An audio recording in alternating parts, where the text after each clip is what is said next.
If you are a black man, you have no business talking about end times, whatever that means. You have no business to be talking about end times because you, as a black man, you have a lot of unfinished business here on earth. Before whatever is happening, if there's going to be an end time sometime in the future, we'll see about that. We have a lot of unfinished business to take care of before we can talk about what happens, whether there will be an end time or not. When I look at black people talking about end times, some are even praying and asking for it to happen. You don't know what you're asking for. Let me tell you what end times would mean for you as a black man. Let's say that rapture story were true, or it's going to happen in any way, which I do not believe it is true. Let's say it were true, and we woke up this morning or tomorrow morning, and boom, there is a rapture. Do you know what that would mean for us as the black race? It would mean the only reason God created us was to come and serve as underdogs to the other races of the world.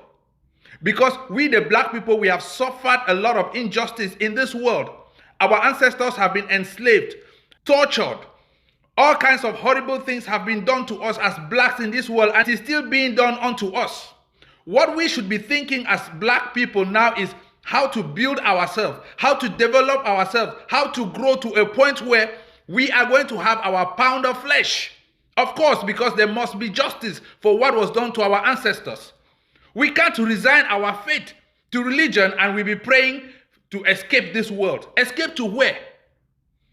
If truly rapture happened this morning, that would mean the only plan God had for us as black people was that we should come and be used by other races and be tortured and be dominated and humiliated by other races, and that is the end of it.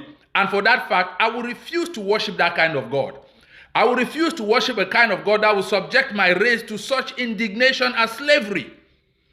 As far as I'm concerned, this life has to continue going on until such a point where all the races of the world will pay for what they have done to us, the black race. Once we have done that, we can now begin to see if there is going to be an end time or not. But we have to level the field of play. Because if rapture happens today, it is like when you are fighting with somebody, the person gave you a blow in your eyes, and you are still struggling to see how you can return the blow. Somebody came and separated the fight. You know how painful that is. As a black man, that is how you are supposed to feel. That is why I keep telling black people, quit this thing called religion. Religion is making you not to think straight. Religion is numbing your reasoning. We have a lot of unfinished business, and this religion is going to take us nowhere. Why would you be praying for end times as a black man?